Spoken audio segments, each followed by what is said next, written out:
Price Lord. பக்தன் இப்படி பாடுகிறார், சமூகமே என் பாக்கியமே, ஓடி வந்தேன் உம்மை நோக்கிட குரல் கேட்க. இந்த காலை வேளையில தேவ சமூகத்துக்கு நாம் வந்திருக்கிறோம். அவர் சமூகத்தின் மேல நம்மளுக்கு ஒரு பற்று உண்டாகட்டும். இந்த ஜூலை மாதம் தேவனுடைய சமூகத்தை குறித்து நாம் பேசி கொண்டிருக்கிறோம். இந்த 7 நாட்கள் ஜூலைக்குள்ளாக நாம் வந்திருக்கிறோம். ஆண்டுடைய சமூகத்தை நாம் உணர்ந்திருக்கிறோம். தேவனுடைய சமூகத்தை குறித்து அநேக சத்தியங்களை நாம் கற்றுக்கொண்டிருக்கிறோம். இந்த காரியம் வெறும் நம்மளுக்கு ஒரு ஹெட் நாலேஜா இருந்துடக்கூடாது, வெறும் நம்மளுக்கு அறிவுபூர்வகமா இருந்து போயிடக்கூடாது. இது நம்மளுடைய தினந்தோறும் வாழ்க்கையில அனுபவமாக மாற வேண்டும். அதான் சமூகத்துக்கு குறித்து அவர் பாடும்போது சொல்றாரு, நான் ஓடி வந்தேன்ப்பா, உங்க சமூகத்தை நான் பார்க்கணும், உங்களுடைய குரலை நான் கேட்கணும், அதுதான் என் பாக்கியம் என்று அந்த வாஞ்சை நமக்குள்ள இந்த காலை வேளையில் உண்டாகுவதாக. சமூகத்தை குறித்து நாம் சில சத்தியங்களை வேத வசனத்திலிருந்து தியானித்து வந்தோம். இன்றைக்கு இன்னும் சில சத்தியங்களை நாம் பார்க்க போகிறோம். முதலாவது என்னோட சங்கீதம் 22வது அதிகாரம் 3வது வசனத்தை வாசிங்க. இஸ்ரவேலின் துதிகளுக்குள் வாசமாயிருக்கிற தேவரீரே பரிசுத்தர். சமூகத்தை குறித்து நாம் ஒரு காரியத்தை பார்க்கிறோம். துதி இருக்கிற இடத்துல சமூகம் இருக்கும். ஹல்லேலூயா. நிறைய நேரத்துல ஆண்டுடைய சமூகத்தை குறித்து ஜனங்க என்ன யோசிக்கிறாங்கன்னா, நான் சமூகத்தையே பார்க்கல, நான் அனுபவிக்கல, ஆண்டுடைய சமூகம் எப்படி இருக்கும்னு. துதி இருக்கிற இடத்துல சமூகம் நிச்சயமாக கிரியை செய்யும். ஹல்லேலூயா. இன்றைக்கு நீங்க யோசிச்சு பாருங்க, உங்க வீட்டில் நீங்க ட்ரை பண்ணி பாருங்க, இல்லைங்களா?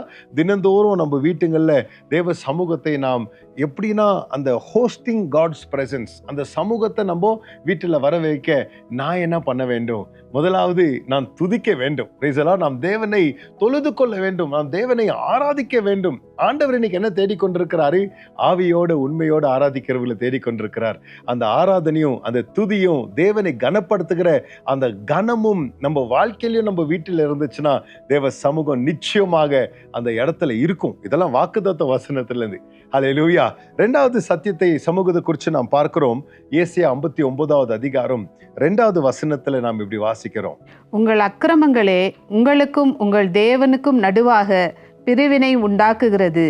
உங்கள் பாவங்களே அவர் உங்களுக்கு செவி கொடாத படிக்கு அவருடைய முகத்தை உங்களுக்கு மறைக்கிறது.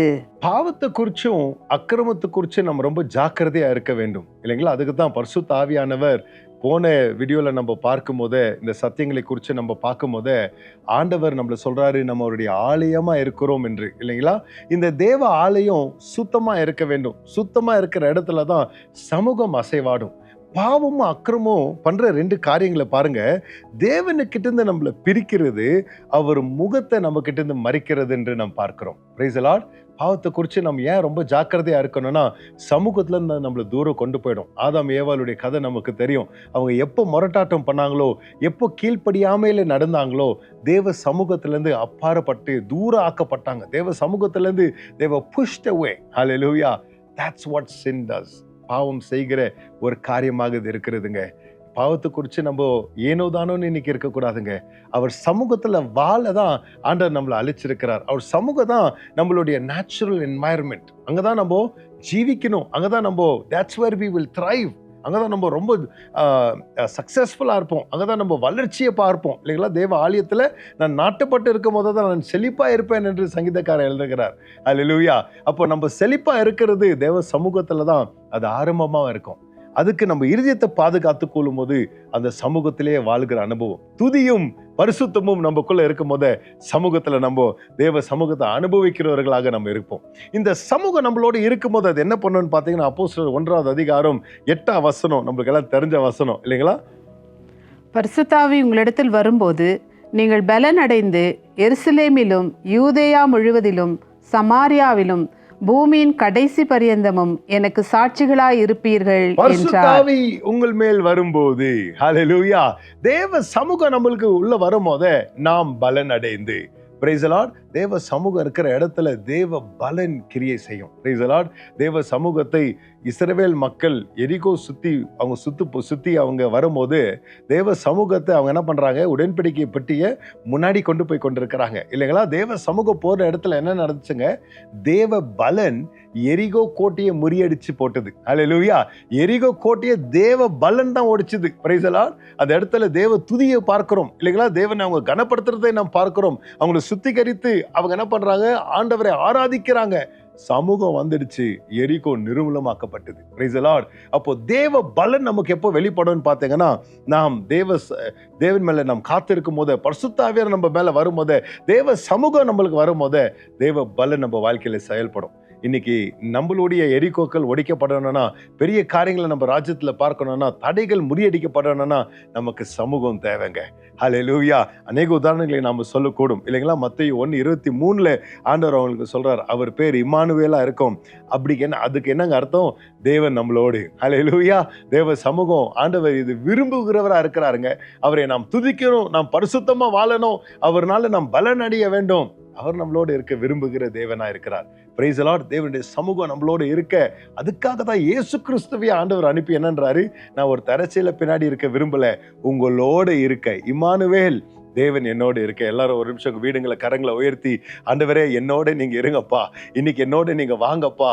யாக்கோபோடு இருந்த தேவன், யாக்கோபோடு தேவன் இருந்ததுனால தான் அவன் விசேஷத்தமானவனாக மாறினான். யோசேப்போடு தேவன் இருந்ததுனால தான் அவன் பிரச்சனை மத்தியில, போராட்டங்கள் மத்தியில் அவன் ஜெயத்தை பார்த்தான். தாவீதோட தேவன் இருந்ததுனால தான் எதிரிகளுக்கு முன்பதாக ஆண்டவர் பந்தி ஆயத்த பண்ணி அவனை வாழ வைத்த தேவனா இருக்கிறார். சமூகம் இல்லைன்னா நம்மளால ஒன்றும் செய்ய முடியாது. எல்லாரும் கேளுங்க, ஆண்டவரே தேவ சமூகம் எனக்கு உண்டாகட்டும், இன்னைக்கு தேவ சமூகம் என்னோட இருக்கட்டும். இம்மானுவேல், தேவன் எங்களோடு நீங்க வாக்குத்தத்தத்தை கொடுத்து இருக்கிறீங்கப்பா, அந்த வாக்குத்தத்தத்தை நிறைவேற்றுங்க ஆண்டவரேன்னு ஒரு நிமிஷம் நம்மள ஆண்டவர் கருத்துல நம்ம ஒப்பு கொடுக்கலாம். ஹல்லேலூயா. தேவனுடைய சமூகம் நம்மளோட இருக்கும், நம்மளோட வர ஆண்டவர் விரும்புகிறவரா இருக்கிறார். மாத்திரம் இல்லை, இந்த உலகத்துல மாத்திரம் இல்லைங்க, வெளிப்படுத்தல் 21வது அதிகாரம் 3வது வசனத்தை நாம் வாசிப்போம். மேலும் பரலோகத்திலிருந்து உண்டான ஒரு பெரும் சத்தத்தை கேட்டேன். அது, இதோ மனுஷர்களிடத்திலே தேவனுடைய வாசஸ்தலம் இருக்கிறது, அவர்களிடத்திலே அவர் வாசமாய் இருப்பார், அவர்களும் அவருடைய ஜனங்களாய் இருப்பார்கள், தேவன் தாமே அவர்களோடே கூட இருந்து அவர்களுடைய தேவனாய் இருப்பார். ஹல்லேலூயா. Praise the Lord. இந்த பரலோக அனுபவம் என்னன்னு பார்த்தீங்கன்னா, நம்ம பரலோகத்துக்கு போகும்போது, நித்திய வாழ்வுக்குள்ள போகும்போது, it is full of the presence of God. அது தேவ சமூகத்தினால நிரப்பப்பட்ட ஒரு அனுபவமா இருக்கும். நாம் தேவனுடைய சமூகத்துக்கு போகும்போது, அந்த நம்ம இட்டர்னல் ஹோம், நம்மளுடைய நித்திய வாழ்வு வாழுகின்ற அந்த வீடு என்னவா இருக்குதுங்க? எல்லா விசுவாசிங்களுக்கு அது தேவனுடைய சமூகம் தான் நித்திய வாழ்வு வாழ்கிற வீடா இருக்க போகுது. அல்லேலூயா. இந்த உலகத்துல நம்ம யாரா இருக்கிறோங்க? இந்த உலகத்துல பிரயாணம் பண்ணி கொண்டிருக்கிற பரதேசிகளா நம்ம இருக்கிறோம். நம்ம தேசத்துக்கு போய் கொண்டிருக்கிறோம். ஒரு நாள் நம்ம ஆண்டவருடைய வீட்டுக்கு போகும்போது நாம் எங்க போகிறோம்? நம்மளுடைய நிரந்தரமான வீட்டுக்கு போகிறோம். அந்த வீடு என்னவா இருக்குதுங்க? தேவ சமூகமா இருக்கிறது. இங்கேருந்தே அந்த வீடின் அனுபவம். நீங்க சமூகத்துக்குள்ள இருக்கும் போதே, இந்த உலகத்துல நம்ம அந்நியரா இருக்கலாம், ஆனா இந்த உலகத்துல நம்ம வாழும் போது வீடின் அனுபவத்துக்குள்ள நம்ம எப்போ வருகிறோம்? சமூகத்துல வாழும் போது வருகிறோம். ஒரு நாள் அந்த சமூகத்துக்குள்ள முழுவதுமாக நம்ம வரும்போது, you are finally home. Hallelujah. Eternal home, நம்மளுடைய நித்திய வாழ்வு, நித்திய வீடுக்குள்ள நம்ம வரும்போது தேவ சமூகத்துக்குள்ள நம்ம வந்து விட்டோம். Price the Lord. இன்னைக்கு யாருன்னா இறந்துட்டா நம்ம என்ன சொல்றோம்? ஆண்டவர் சமூகத்துல அவங்களை எடுத்துக்கொண்டாருன்னு சொல்லுகிறோம் இல்லைங்களா? அதுதான் நம்மளுடைய நித்திய வீடு. அப்போ அந்த சமூகத்தை நீங்க இங்க அனுபவிக்கும் போது நீங்க வீட்டின் அனுபவத்துக்குள்ள வருகிறீங்க. ஹல்லேலூயா.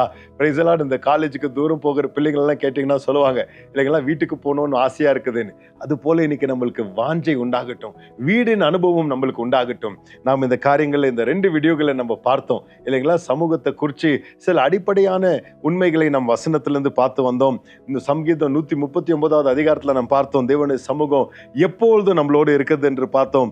யாத்திராகவும் 33ல நாம் பார்க்கிறோம், தேவனுடைய சமூகம் நம்மளோடு இருந்து நம்மளோடு வருகின்ற சமூகமா இருக்கிறது என்று பார்த்தோம். சங்கீதம் 22ல நாம் பார்த்தோம், தேவனுடைய சமூகத்தை ஆராதனையின் மூலியமாக, துதியின் மூலியமாக, தொழுது கொள்ளுகிறது மூலியமாக தேவனுடைய சமூகத்தை நாம் அனுபவிக்கிறோம் என்று பார்த்தோம்.